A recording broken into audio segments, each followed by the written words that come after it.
One day আর টেস্টে ২০২৫ সালে বাংলাদেশের পারফরম্যান্স গড়পড়তা থাকলেও এবছরটা টি-20তে নিজেদের গ্রাফটা দারুণভাবে ওপরে উঠিয়েছে বাংলাদেশ।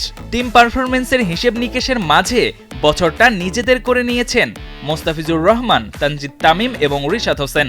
দেশে কিংবা দেশের বাইরে সুযোগ পেলেই দেখিয়েছেন চমক, উজ্জ্বল করেছেন বাংলাদেশের নাম। বাংলাদেশের জন্য ২০২৫ সাল ছিল ছক্কার বছর। সবাই মিলে এই এক বছরে ২০০-র বেশি ছক্কা হাঁকিয়েছে।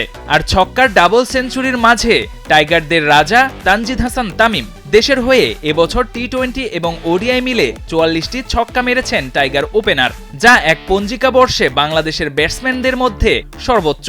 তাতে সুখবর পেয়েছে বাংলাদেশও। নিজেদের রেকর্ড ২৯৮ ছক্কা মেরে বেশি ছক্কার দিক থেকে বাংলাদেশ জায়গা পেয়েছে ৬ নম্বরে। শুধু ছক্কার দিক দিয়ে নয়, রানের দিক দিয়েও এবছর শর্টার ফরম্যাটে দেশের সেরা ব্যাটার তামিম। ৭৭৫ রান করে ১ নম্বরে আছেন তিনি। তার থেকে ১৪০ রান কম করে ২-এ আছেন লিটন কুমার দাস। স্বপ্নের একটা বছর কাটিয়েছেন রিশাদ হোসেন। বল হাতে দেখিয়েছেন চমক, নিজেকে নতুনভাবে চিনিয়েছেন অলরাউন্ডার হিসেবে। সুযোগ পেয়েছেন বিগ ব্যাশ পিএসএলে। দেশের হয়ে শর্টার ফরম্যাটে ৩৩ উইকেট নিয়ে হয়েছেন দেশের সবচেয়ে বেশি উইকেট শিকারী। হোবার্ট হ্যারিকেন্সের হয়ে রীতিমতো বল হাতে আগুন ঝরাচ্ছেন এই লেগি। কম যান না মোস্তাফিজও। দেশের হয়ে ওডিআই এবং টি-20 মিলিয়ে নিয়েছেন ৩১ উইকেট, যার ২৬টা শুধু টি-20তেই। নজর কাড়া ছিল তার ডেথ ওভারে বোলিং, আর তাতেই করেছেন বাজিমাত। আলোড়ন সৃষ্টি করে বাংলাদেশি প্লেয়ারদের মধ্যে সর্বোচ্চ ৯,২০,০০,০০০ রুপিতে আইপিএলে দল পেয়েছেন তিনি। এই তিনজনের বাইরে সেরাদের তালিকায় থাকবেন আরও একজন, অধিনায়ক নাজমুল হোসেন শান্ত।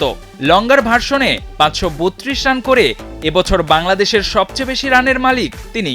৫০৩ রান করে দ্বিতীয় সর্বোচ্চ রান সংগ্রাহক মুশফিকুর রহিম।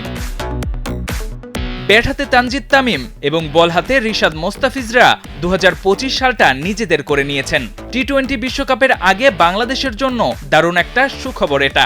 এমন রিদমে থাকলে নিশ্চিতভাবে ২০২৬-এও আলো ছড়াবেন এই টাইগাররা। KM Soni, Star news.